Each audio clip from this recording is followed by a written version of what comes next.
여러분은 취미가 무엇입니까? 어떤 것을 하면서 즐거움을 느끼십니까? 예나 지금이나 취미가 무엇이냐고 물어보면 아무래도 영화 보는 것이 취미다라고 하는 분들이 참 많을 것 같습니다.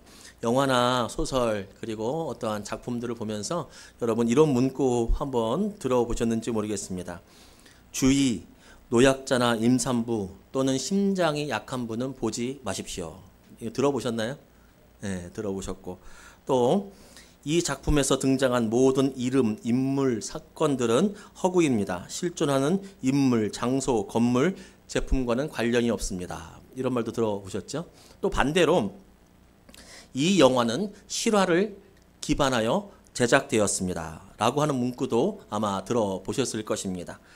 영화나 드라마, 소설이나 만화 등에 쓰이는 문구입니다. 만화 시작에 나오는 문구이고 영화 시작, 드라마 시작에 나오는 문구들입니다.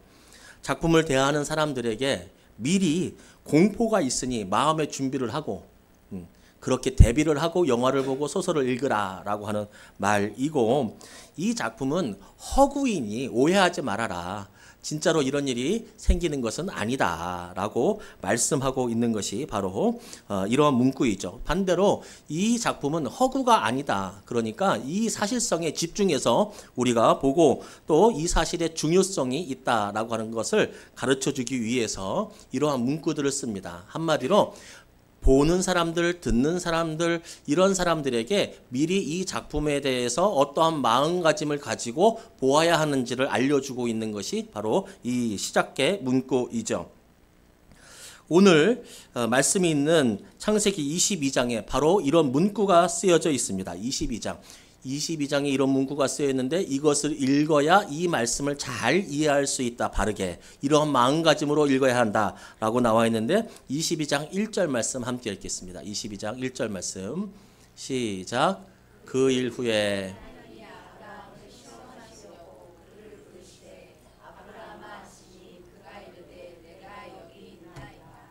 아멘. 여기에서 성경을 대하는 사람들에게 오해하지 말라는 문장이 하나 있는데 어떤 문장일까요? 내가 지금 성경에서 이렇게 이런 일들을 할 텐데 이런 일들이 나오는데 너는 이것을 오해하지 마라 라고 하는 문구. 어떤 그래 시험하시려고 아브라함을 시험하시려고 요 문구가 있죠. 이 문구. 그러니까 이 문구는 무엇이냐면 이제부터 일어날 일은 하나님의 본심이 아니라 하나님이 진짜 원하는 일이 아니라 이 일을 한 이유는 아브라함을 시험하려고 이 일을 한 것이다. 그러니까 이것을 하나님의 본심으로 오해하지 마라. 그렇게 말씀하고 있는 것입니다. 그러면 어떠한 일이길래 오해하지 마라. 너희들 그렇게 생각하지 마. 하나님의 본심이 아니야. 어떠한 일이길래 이렇게까지 조심스럽게 말씀하고 있을까요? 아마 보통 사건은 아닐 것입니다. 그냥 평범하게 있었던 하나님의 명령이었다면 이렇게 말씀하지 않을 겁니다. 그런데 어떠한 정말 특별한 사건이 이제 펼쳐질 것인데 그렇기 때문에 이 문구를 넣었죠. 아브라함을 시험하려고 하는 거야. 나 진심 아니야 라고 하는 것을 넣었겠죠. 어떤 명령인지 2절에서 나옵니다. 우리 2절 말씀 함께 읽겠습니다. 시작.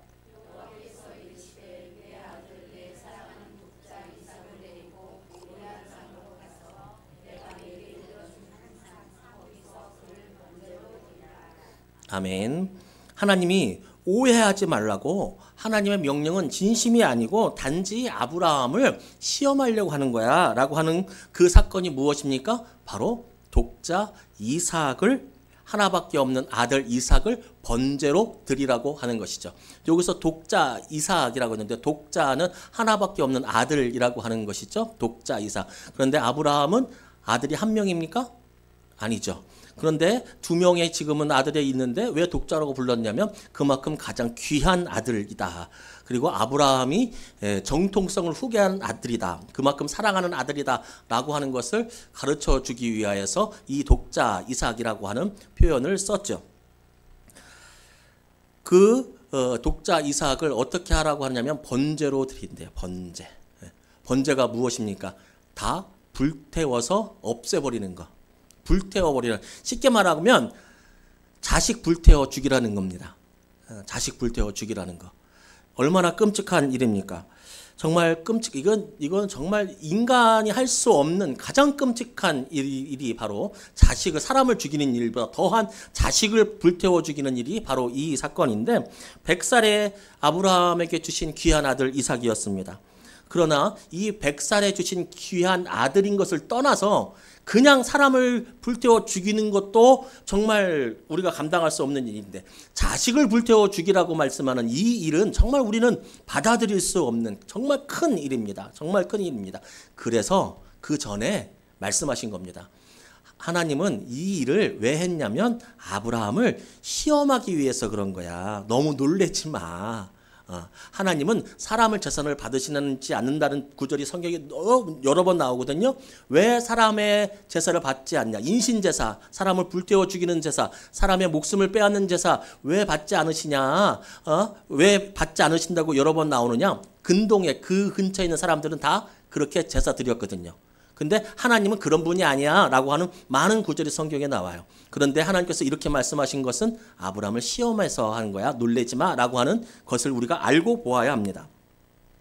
앞에 경고문이 쓰여져 있습니다. 이렇게 한 것은 하나님의 본심이 아니라고 하는 것이죠. 그러면 하나님이 본심이 아니라는 것은 알겠어. 이삭을 바치라고 하는 것을 하나님이 진짜로 행하지 않을 것을 우리는 알아들었어요. 그러면 왜 이것을 했냐면 아브라함을 시험하기 때문에 그래요.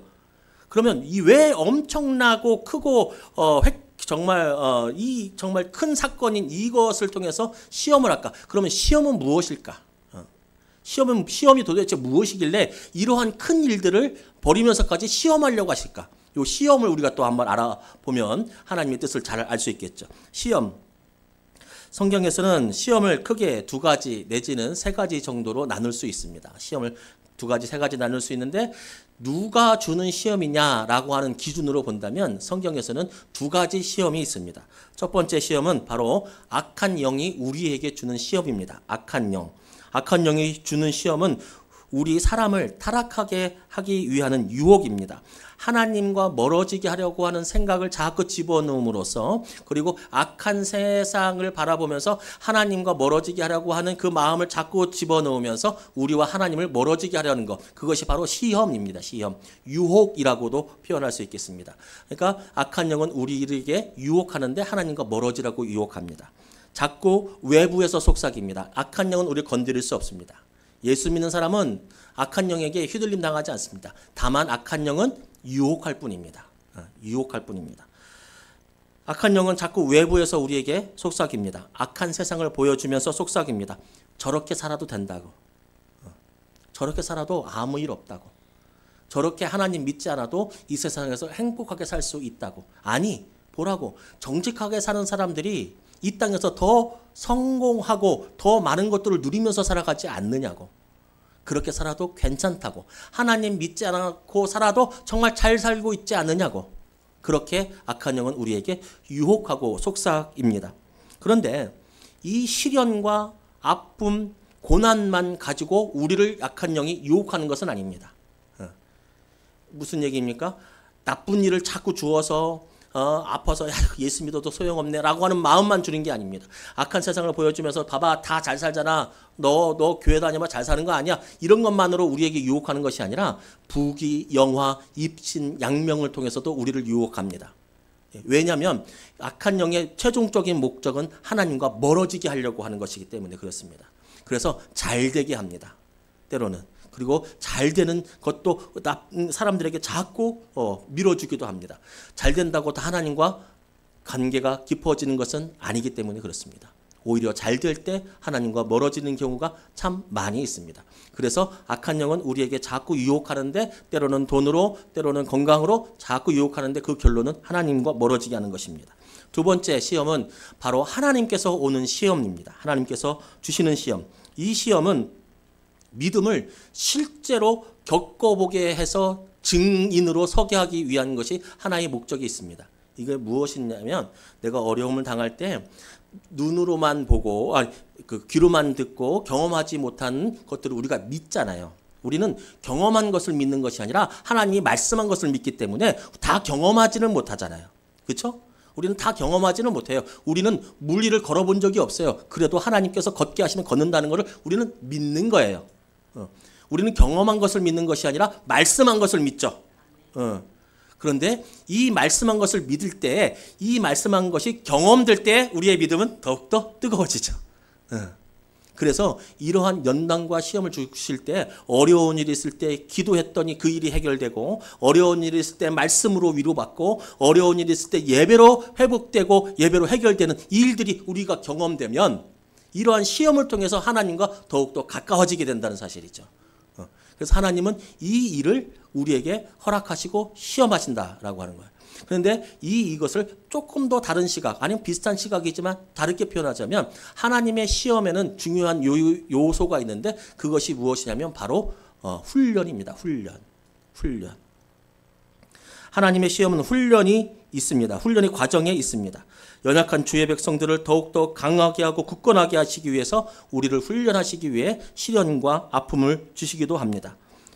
부모가 자녀를 처음 낳아서 기를 때 1살 정도 되면 걸으려고 하죠. 막 걸으려고 하고 막 그래요. 그러면 걸으려고 하는데 처음부터 잘 걷는 아기가 있나요? 저도 뭐 잘 걷는 아기. 그럼 만약 그런 아기가 있으면 세상에 이런 일이 나가야 되지. 딱 일어나서 어느 아침에 쭉 일어나서 막 걸어 없어요. 다 일어나서 걸을 때까지 수없이도 많이 넘어져요. 그러면 그 넘어지는 것을 보고서 엄마가, 아빠가 그것을 말리지 않아요. 오히려 더 잘한다고, 잘해보라고 넘어질 거 뻔히 알아요. 넘어질 거 뻔히 아니까 이 모서리 같은데 뭐 붙여요? 테이프 같은 거 붙이잖아요. 푹신푹신한 거. 다쳐도 다치지 말라고, 넘어져도. 애들 머리 뭐 씌우기도 하고. 그러면 자기가 걷고서 안고 다니면 될 거 아니에요. 근데 왜 자꾸 넘어질 거 뻔히 알면서, 넘어지면은 애기에 힘들 거 뻔히 알면서, 잘못하면 다칠 것도 알면서 왜 자꾸 걷게 하냐고요. 그래야 그가 온전한 사람으로서 더 많은 혜택을 누리면서 살아갈 수 있기 때문에 그래요. 밥을 처음 애기들 밥 먹일 때 우리가 떠먹여 줄 수 있어요. 그죠? 전 지금도 우리 아들 떠먹여 줄 수도 있어요. 지금도. 전 아직 좀 젊거든요. 떠먹여 줄 수 있어요. 근데 지금 지 혼자 스스로 먹게 해요. 먹게 해요. 처음 밥 먹을 때 흘려요, 안 흘려요? 지금도? 여러분도 흘리지 않습니까? 흘려요. 그런데도 불구하고 왜 흘릴 거 뻔히 알면서 저거 치우는 게 더 힘들겠다. 차라리 먹여주고 말지. 라고 하면서 왜 자꾸 혼자 먹어보라고.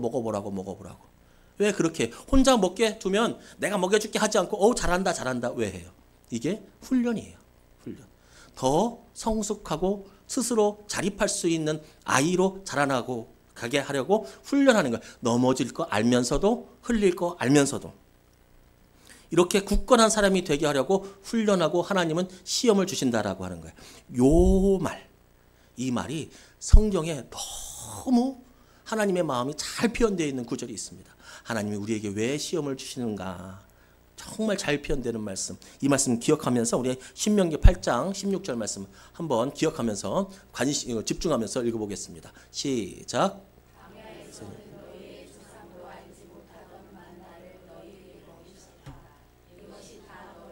단련시키고 시험하여서 나중에 너희가 잘 되게 하시려는 것이었다라고 하네. 이게 하나님의 마음이라는 거예요. 이게 하나님의 마음이에요. 너희가 더 잘 되려고, 너가 걷기 위해서, 걷는 것을 넘어서 뛸 수 있는 사람이 될 수 있도록. 지금은 넘어지고 지금은 걱정이 되지만 그럼에도 불구하고 내가 손으로 들어서 걷게 하는 게 아니고 내가 안고만 다니는 것이 아니라 네가 정말 걸을 수 있도록 잘 되게 하려고. 이것이 바로 부모와 같은, 부모보다 더 큰 하나님께서 주시는 우리의 사랑, 그리고 시험에 들어있는 하나님의 진심, 본심이라고 하는 것이죠. 시험은 이렇게 두 가지 종류가 있습니다. 사람이 살면서 힘들다고 다, 어렵다고 다 나쁜 것은 아닙니다. 또 복 받았다고, 지금 잘 됐다고 다 좋은 것도 아닙니다. 어렵고 힘들어도 하나님과 가까이 가는 사람이 있고, 하나님의 복을 받고 있는 중에서도 하나님과 멀어지고 있는 사람들이 있습니다. 반대로 어렵고 힘들어도 하나님의 어렵고 힘듦을 바꾸어서 복으로 바꾸는 사람들이 있고, 복을 받고 하나님께서 주신 은혜가 있는데 이것을 바꾸어서 시련과 고난으로 바꾸는 사람들도 있습니다. 두 가지 종류라고 했어요. 악한 영은 나에게 주는 시험이 있어요. 이것은 하나님과 멀어지게 하는 거예요. 때로는 고통과 고난이 있지만 때로는 그것이 복이 영화일 수도 있어요. 하나님이 주시는 시련이 있어요. 때로는 복도 있고 때로는 시련도 있어요. 근데 이 두 개는 너무나 그 의도가 아주 반대돼요. 그럼 이것을 잘 구별해야 될까요? 안 해야 될까요? 구별해서 하면 우리의 마음가짐이 달라지죠. 하나님께로부터 왔는지 악한 영으로부터 왔는지 구별을 해야 돼요? 안 해야 돼요? 해야죠. 이거 하면 굉장한 유익이 있겠죠. 근데 물어볼게요. 이거 쉬워요? 어려워요? 여러분이 가다가 사고가 났어. 교회 가다가 옆에 행복한 집인가요? 뭐죠? 빌라? 그 옆에 그 턱에서 발을 헛디뎌서 수술을 했어. 그래서 지난달에 핀을 뺐어. 1년 고생하고. 그거 어떻게 해석할 거예요? 어떻게 누가 준 거예요? 지 실수에 구별이 어려워요. 물론 악한 영은 그렇게 하지는 못해요. 우리를 건드릴 수가 없으니까. 내 실수도 있고 또 우리의 마음을 혼란시키고. 근데 그 다음에는 할 수 있겠지. 악한 영은 봐봐, 교회 다녀도 교회 가다가 발 삐잖아. 너 교회 다니는 거 별로 좋은 거 아니야. 이렇게 유혹할 수는 있겠지. 구별이 잘 안 돼요. 구별이 잘 안 돼요. 그럼 어떻게 해야 합니까? 이거 구별하는 거 굉장히 중요하지만 더 중요한 게 있습니다. 이거 구별하는 거 좋은 거지만 더 중요한 게 있습니다. 훨씬 더 중요한 게 있습니다. 그것은 무엇이냐면 어려움도 시련도 축복으로 바꿀 수 있는 능력이 더 중요합니다. 어려움도 시련도 아픔도 기쁨도 부귀영화도 입심양명도 잘됨도 더 큰 축복으로 바꿀 수 있는 게 있습니다. 그게 무엇입니까? 어려움과 시험과 이런 고통과 고난도 하나님께 나아갈 수 있는 방법으로 삶으면 그것은 곧 복으로 바꾸는 역할이 하게 되는 거죠. 어려움 당해요.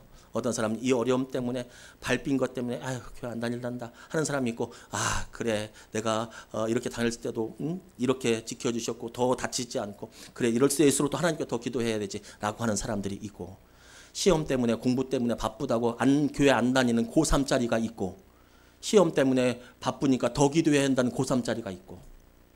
여러분 이제 여러분의 자녀가 고3이 될 수도 있는데, 우리 자녀도 고3이 될 수 있는데 이렇게 했다가는 큰일 납니다.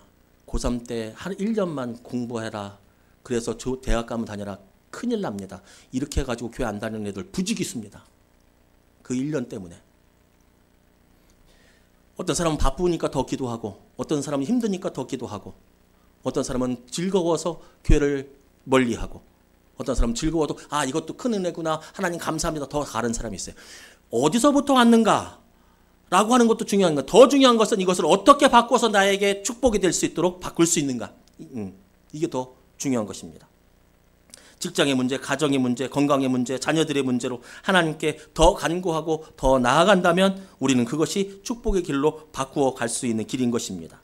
우리는 이 시련과 아픔이 누구로부터 왔는지 찾는 것에 관심을 기울이기보다 이것을 어떻게 하나님과 가까이 가는 통로로 만들 것인가 라고 하는 것으로 우리는 관심을 더 기울여야 합니다. 아브라함 보십시오. 얼마나 큰 시험 당했습니까? 아브라함 얼마나 큰 시험 당했어요. 자신의 자식을 불태우라고 하잖아요. 그 이전에는 없었던 하나님의 다른 속성을 지금 보고 있잖아요. 얼마나 마음의 심적 내적 갈등이 심했겠어요. 그 일 자체도 힘든데 그 말을 한 존재가 하나님이었다는 거예요. 자신이 그토록 모든 것을 버리고 따랐던 하나님이었다는 거예요. 그전에는 하나님의 이런 얼굴을 본 적이 없거든요. 근데 갑자기 얼마나 힘들고 어려워요. 그때 아브라함은 순종했습니다. 하나님 말씀을 순종했어요. 순종해서 이삭을 바치려고 했습니다. 그러나 하늘에서 소리가 들려요. 하나님의 본심이 아니었으니까. 아브라함아 아브라함아 그에게 손대지 말라. 그러면서 그 옆에 양을 가지고 이삭 대신에 번제를 드릴 수 있게 다 예비해 주셨어요. 그것을 여호와 이레라고 하죠. 하나님께서 이거는 너 이삭 죽이려고 하는 거 아니야? 이것은 바로 아브라함이 시험 받아서 잘 훈련되게 하려고 하는 거야 라고 하는 것을 우리에게 보여주셨 것처럼 새로운 양을 준비해 주셨어요. 하나님이 준비해 주셨어요. 아브라함은 이렇게 잘 시험을 이겨냈습니다. 뿐만 아니라 시험을 잘 이겨내니까 오늘 본문 밑에 17절 말씀에서 그에게 큰 축복을 내려주십니다. 함께 읽겠습니다. 시작.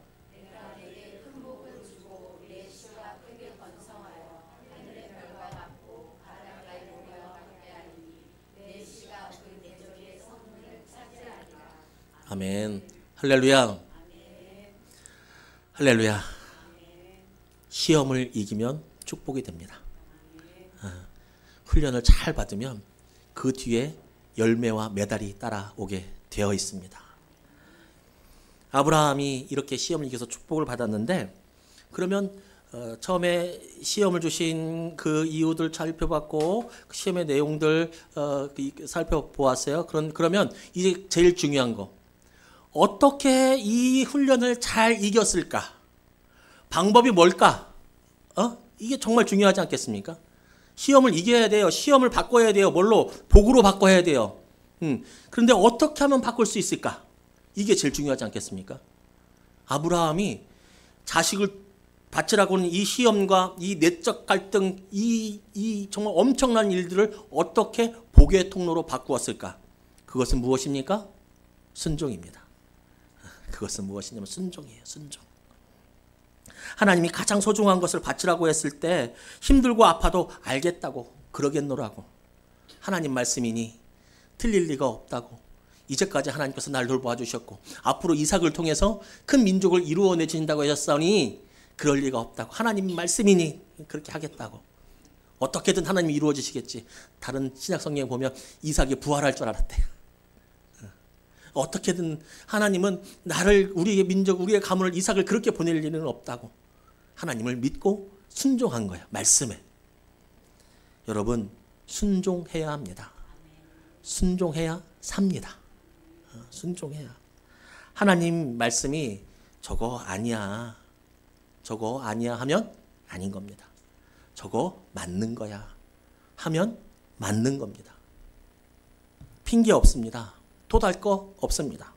하나님이 예배드리는 삶으로, 언제나 어디서나 하나님과 교제하는 삶으로, 예배드리는 삶으로 살아야 하면 토달 거 없습니다. 그렇게 살아가야 하는 겁니다. 전도하라고 하면 전도하는 겁니다. 토달 거 없습니다. 바빠서요. 뭐 어쩌세요. 토달 거 없어요. 전도하려고 애를 써야 되는 거예요. 예배 잘 드리라고 하면 예배 잘 드리는 거예요. 교회는 그리스도의 몸이니 교회를 잘 섬겨야 한다면 잘 섬기는 거예요. 예외 없어요. 우리 교회 누구 집사님 때문에, 누구 목사님 때문에, 누구 때문에 나는 교회를 못 섬기, 예외 없어요. 잘 섬기는 거예요. 이게 순종이에요. 모여서 예배하게 힘쓰기, 모이게 힘쓰라고 해서 예배 자리 지키라고 하는 거 하나님께서 말씀하셨다면 예외 없어요. 일요일 날 매출이 제일 잘 나와? 아니요. 그런 거 없어요. 예배 드리는 거예요. 물론 직업적 특수성이 있습니다. 그러면 토요일 날이라도, 일주일에 하루라도, 새벽이라도 구별하여서 예배를 드리는 거예요. 직업적 특수성이 있어요. 우리나라 소방관, 경찰들이 주일날 교회 다니는 사람은 다 그냥 놀아봐. 그러면 전기는 어떻게 들어오고, 불은 누가 꺼, 소는 누가 키워? 직업적 특수성이 있어요. 제가 말하는 것은 그게 아니에요. 율법적으로 말하는 게 아니에요. 예배 드리라고 했을 때 그것을 사모하면서 어쩔 수 없이 토요일날 드릴 수밖에 없는 예배, 어쩔 수 없이 새벽에 드릴 수밖에 없는 예배, 어쩔 수 없이 직장에서 잠시 1분, 2분 성경책 보면서 하나님 내가 오늘 예배 자리 못 갔네요. 이렇게 드리는, 이걸 얘기하는 거잖아요. 이걸 얘기하는 거잖아요. 예배 드리라면 예배 드리는 거예요. 사랑하라면요, 사랑하는 거예요. 뭔 도를 다를 거예요. 저 사람이요, 사랑받을 짓을 해야 사랑하죠. 말은 맞아요, 들려요. 근데 언제 하나님이 사랑할 만한 사람만 사랑하라고 했어요? 언제 하나님이 사랑할 만한 사람만 사랑하라고 했냐고요? 원수도 사랑하래요. 원수도. 그럼 원수를 사랑하기 쉬워요? 어렵죠. 그러니까 기도하는 거죠. 그러니까 자꾸 자신을 다스리는 거죠. 집에 있는 가족도 사랑하지 못하고 미울 때가 얼마나 많은데 원수까지 사랑하라고? 안 되니까.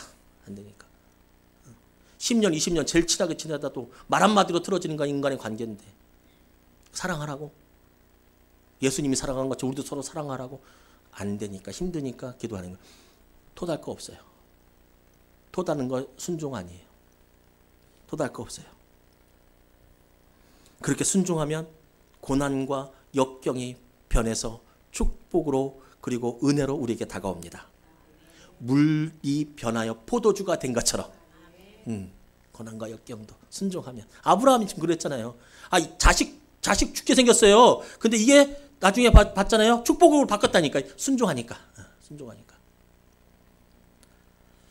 여러분 아이에게 과자 사주신 적 있으시죠? 자식도 그리고 또 뭐 아는 지인의 자녀들에게 그리고 또 손녀들에게 과자 많은 과자 사주신 적 있으시죠? 그럼 그거 하나 사주면 보통 이제 그냥 내버려두는 경우도 있지만 많은 경우는 또 어떻게 해야 3살, 4살짜리 과자 사주면서 뭐라고 해요? 할머니 하나만 줘봐. 할머니 하나만 줘봐. 젤리 사주면 야 아빠 하나만 줘봐. 이렇게 먹고 싶어서 그런 경우도 많아요. 그죠? 먹고 싶어서 이재님 집사님은 그럴 것 같아요. 먹고 싶어서 젤리를 좋아하셔서 진짜로 진심으로 먹고 싶으니까 하나만 줘봐. 그런 경우도 있지만 보통 대부분은 어때요? 먹고 싶어서 달라는 거예요? 왜 달라고 하는 거예요? 주나? 안 주나? 그 아이의 무엇을 보려고? 태도를 보려고. 너가 어른을 아빠를 이렇게 사랑하는 그 태도를 보려고. 그 태도를 보려고 하나만 줘봐. 그렇게 이야기하죠. 고현이가 3살인가 4살 어렸을 때 고현이가 좋아하던 젤리가 있어요. 요 젤리 보셨어요? 테이프 젤리. 테이프 젤리. 요 젤리를 먹고 있었는데 누구를 만났어요. 누구를 만났냐면 저에게 이종 사촌 동생, 여동생. 그 친구가 이제 월평동에 살았는데 저희도 월평동에 살았는데 그 친구를 만났어요. 그러니까 만나고 이야기하다가 고현이, 그러니까 조카니까 이쁘잖아요. 아직 결혼 안 했거든요.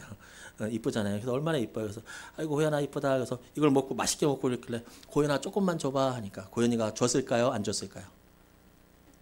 줬다. 걔가 그럴 리가 없다. 안 줬다. 줬을까요? 안 줬을까요? 줬어요. 목사 아들이잖아요. 줬어요. 얼마큼 줬을까요? 이만큼 줬어요. 아니 진짜 이만큼 줬어요. 이만큼. 이거 뜯기도 보이지도 않아. 이만큼 이거 보입니까? 이만큼 줘도 고모 먹으라고 줬어요. 고모가 이거 보고서 웃었어요. 야, 너 참 대단한 애다. 안 주면 안 줬지. 저도 그만큼 주냐. 그래. 이렇게 해서 웃었죠. 그래서 그 다음에 이제 고모를 또 만나는데 이 젤리 한 박스 사갖고 왔어요. 지난번에 네가 젤리 나한테 많이 줘가지고 나한테 너한테 선물하는 거야 라고 줬어요. 물론 그냥 조카가 이뻐서 젤리 사줄 수 있죠. 그런데 이거는 좀 달라요. 네가 나한테 줬으니 내가 이걸 너에게 준다. 이거는 의미가 좀 달라요. 그냥 다른 사람에게 그냥 선물로 받을 수 있어요. 그런데 내가 그 사람에게 먼저 베풀었고 그 사람이 나에게 주는 것은 또 달라요. 이거는 훈련이에요. 이거는 교육이에요. 이거는 하나님께서 우리에게 이런 방식으로 할 때는 이 시련을 통해서 더욱더 정금같이 나올 수 있는 하나의 방법이라고 하는 거예요. 하나님은 시련과 시험을 통해 우리가 순종하기 원합니다. 어려워도 하나님 말씀 지키며 살아가기 원합니다. 그래서 때로는 어려움으로 너 한번 과자 좀 줘봐. 네 태도가 뭐야? 네 진짜 믿음의 원류가 뭐야? 원인이 뭐야? 이런 것을 우리에게 시험해요. 그냥 은혜 주시는 것도 감사하지만 그것을 했을 때 그 은혜를 통해서 오는 하나님의 축복과 은혜, 오늘 아브라함이 시험을 축복으로 바꿨던 그것이 우리에게 있다면 우리의 믿음의 태도는 또 달라지는 거예요. 성숙돼지는 거예요. 유대인들은 신년 축제 때 우리로 따지면 설날 때 창세기 21장을 읽습니다. 설날 때 창세기 21장을 읽어요. 그 21장이 무엇입니까? 무슨 내용이 나옵니까? 21장? 바로 100살에 얻은 이삭, 아들이 태어나요. 태어나요.